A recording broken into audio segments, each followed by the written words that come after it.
Hello everyone, I am Tacet, and today I'm going to be going over the class event for the Bard Hero class. So let's get into that. If we go under games, you can see that we have the class event for 24 hours as occurs every single Thursday these days. So this just allows you to gain a little bit more EXP for the hero class. As we have for all the other ones, we're going to be going over this in the same way as always. We're going to be going over the event itself, then the class itself, and then teams for the class. So as far as the actual events, we are restricted to only Pansville as well as the Wild Folk typing as far as these battles.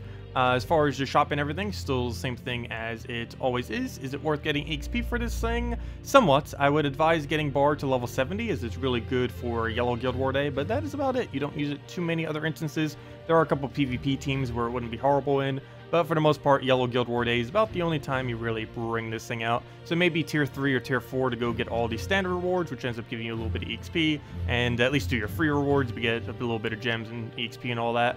But for the most part, wouldn't really bother with it beyond that unless you just really wanted some leaderboard orbs, as generally these kind of one-day events are really easy to go and make a leaderboard on. But as far as the actual battles, of course, same thing as always. You just have to go through these with whatever the restriction is. In this case, the restriction is of, as I mentioned, Pansville Wild Folk, which means we have the choice of these. We'll load up.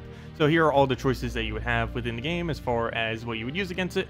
Pretty much best way to go is just Mang with triple Vanessa. There isn't really much else you can do other than that, unless you wanted to go down the King Salinas route and had like a Siren or so. Never mind, you can't even use Siren, forgot. Because it's not a Wild Folk, so you can't even do that. So yeah, basically Vanessa spam.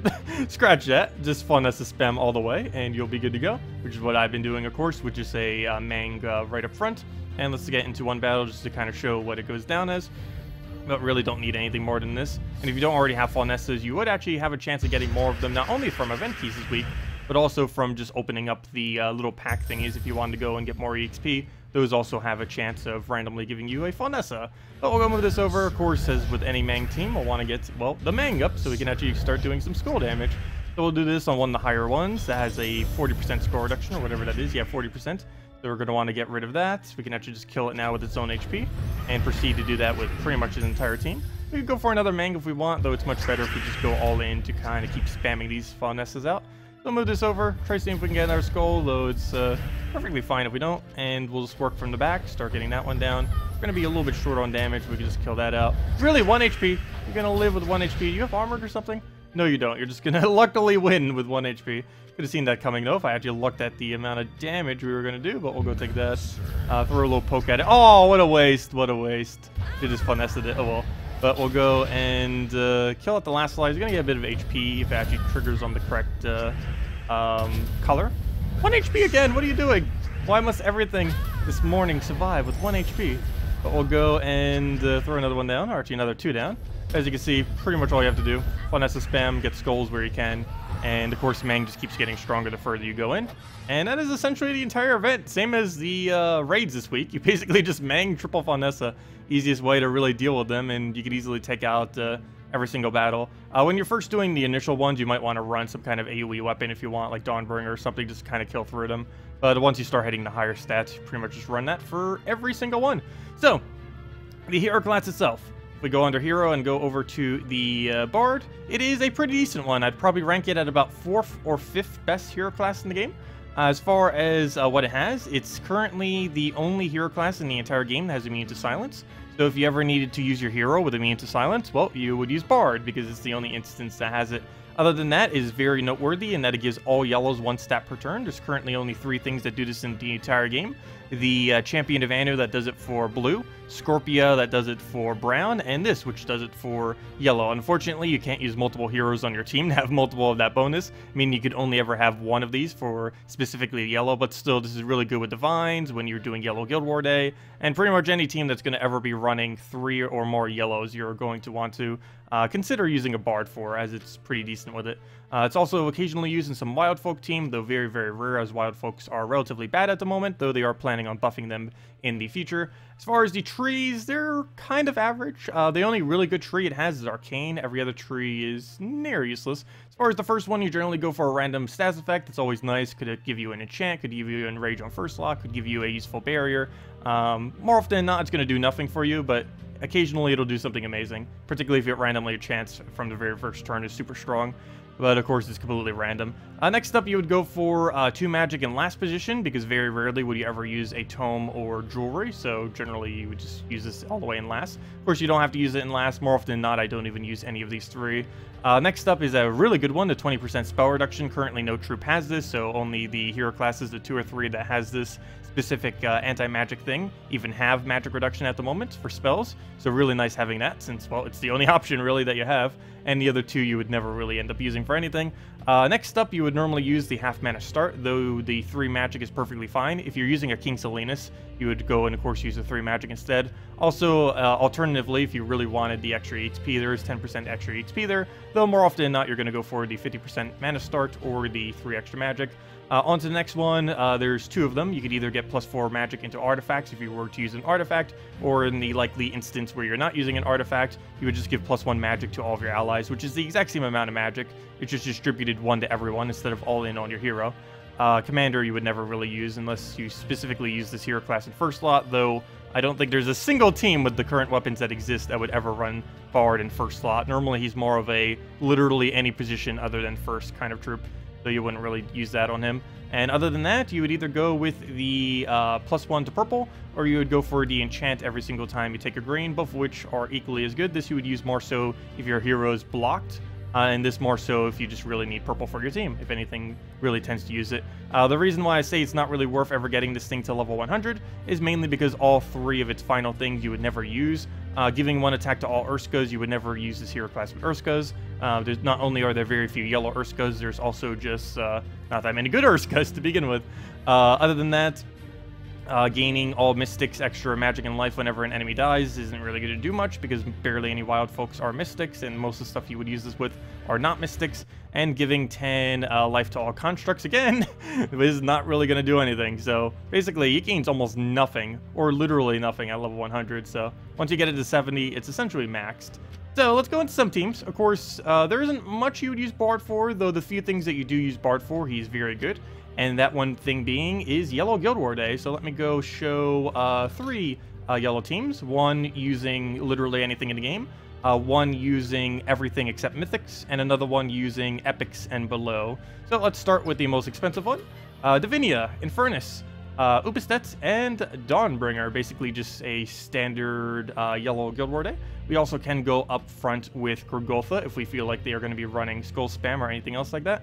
But essentially, as you would with just about any Divinia team, rush Divinia up as immediately as possible, get your Explode down, and pretty much just have all the HP to never die again. And every single time we take an extra turn, we of course get the free stats effect off him, which is very, very powerful and very nice to have. So we'll go and somehow have 0 mana for him. After all those things we just took, how do we have no mana into you right now?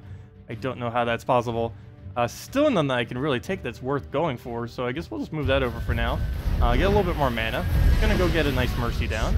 It does indeed create us some color that we need though, so that's nice. Get that up.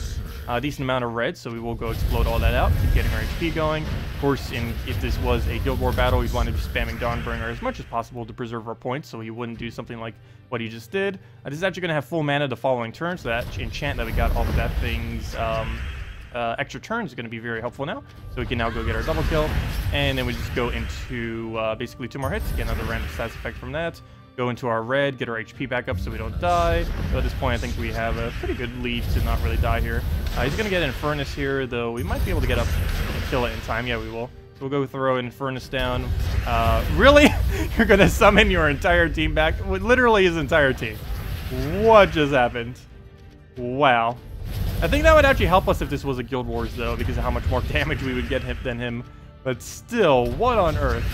I think that's a 25% chance every single time he gets damaged. So we got damaged twice. He did it both those times. I think he just did it at a 100% rate for all 3 of them. And then he did it a 3rd time when he got hit by the burn. That is a lot of summon. Well, let's go re-kill his team that we just killed. And go from there. Kill that with Ubestead. Go throw down a Dawnbringer. Yeah, some of those summon traits can actually be very annoying on the hero class. Very few of them are ever useful, but they are definitely annoying, to say the least. But there we go. And that's how that will roll down. Next, we'll go into the mid-range one with a Gorgotha up front. Kind of same general premise with a Divinia, except with a Gorgotha tank lead. This will be using Grapple Pot as well as Sun and Moon. Basically, when you're using Inspiration or this Bard final trait, The best thing to put with it are things that hit all enemies, generally, or give all benefit to your allies, like Divinia. Even though it doesn't hit all enemies, it gives all allies a special benefit, which is life in this instance. So things like that tend to work really good. Anything that has a really good magic boost ratio tends to be nice with it. So we'll go into this. Good chance we'll lose, because that's pretty much the strongest team in the entire game, but we'll give it a shot, see what happens there. But we'll go take immediately, go start getting our mana rolling, grab that, see if we can go grab this down. We have 2 enchants going, so that's nice to see. Most of this mana that's sitting right here, we don't actually need immediately, so I'm just going to go all in Gorgolfa, because that will help us a lot more, especially with that much luck we just got. So we'll go get our HP up, just so the Ubistet will not have enough to kill us. Because we don't have barrier spam unless this just happens to get a lot of extra turns, which is not too likely.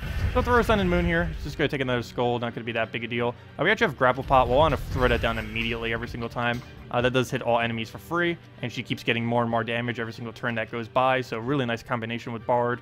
I'll throw this down just for a little bit of damage. It also gives us 1 magic to all allies on top of the magic we're already gaining per turn. So there's a little bit more on top of that. I'll throw a little bit of Infernus down. Looks like he's going to get an Ubistet, and it is indeed enough damage. Why? Why must you do this Ubistet? Okay, we just lose now, unfortunately. You know what? We could still maybe make it through. We'll see.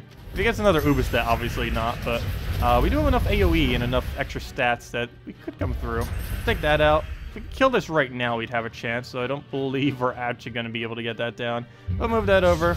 He'll go throw his little divine thingy. He's going to throw another Infernus, and he's going to Ubistet, then we're dead. Okay, good. He didn't get full mana for it yet, though I don't really foresee us really coming through, though. Let's see. Safest thing that we could possibly do from here would be somehow get this to full mana right now. That's not happening. But he'll go throw that down, and it's already dead, and that is match. Well, then. That is that. Let's go try round 2 against a... Let's see, what are you using?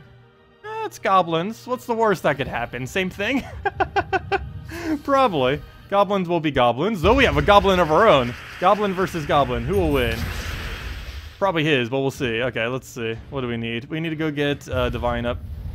Either of them getting up would be great. That completely misses. Good thing we went for red. We had no way of knowing that it would go for that, but nice that it did, because that actually helps us. So we'll go for that. Take a little bit more red. Take Research here, please. Thank you.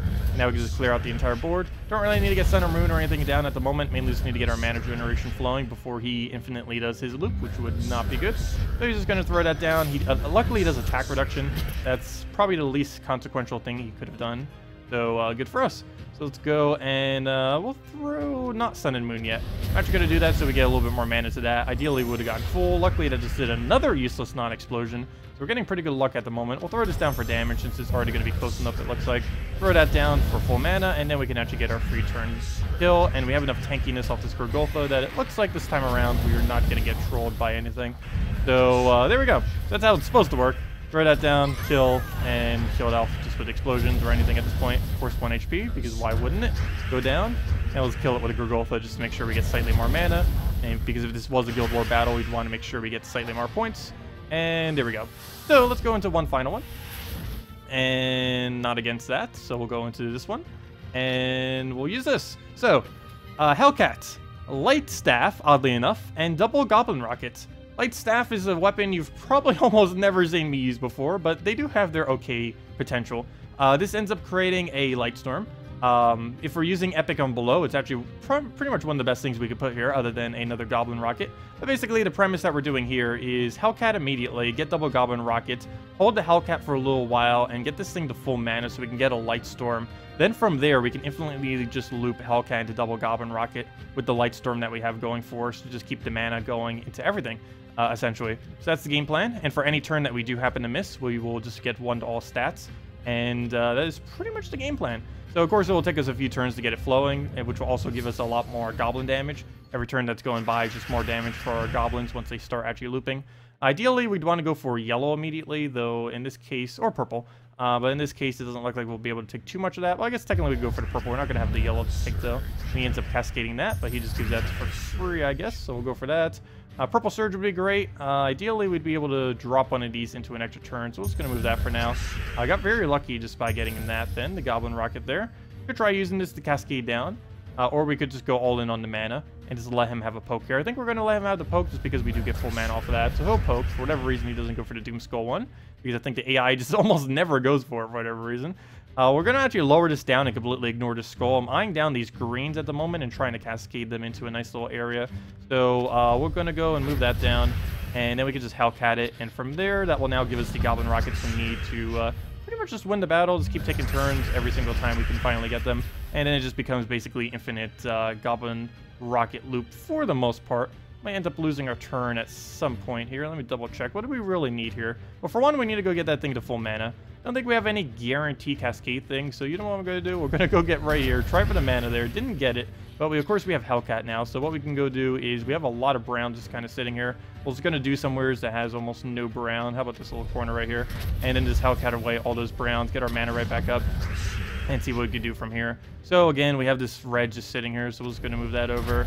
I might as well throw both of them down because why not? Let's go do like this corner over there. Try to keep as much red on the board as you can, as well as yellow here and there. But yeah, you basically just keep doing this over and over again until the entire team has been depleted. Doesn't score the absolute highest in Guild Wars, but if you had absolutely nothing to use, it's definitely pretty nice. This weapon you could just craft in the Soul Forge. And as you can see, we're not even using the weapon yet. When I was messing around with it, you actually did use the weapon, but it really depends how well your Hellcat's actually accumulating mana, or how much extra Goblin Rocket you have. Because of course, if we have like a standard like 3 or 4 that we could go take of a yellow, or even a 5 times, that would easily go get it up. Apparently this time around we weren't able to go do that last little bit that we needed. I'm trying to find a drop here. I don't actually see one that looks worth it. That would actually give us what we need.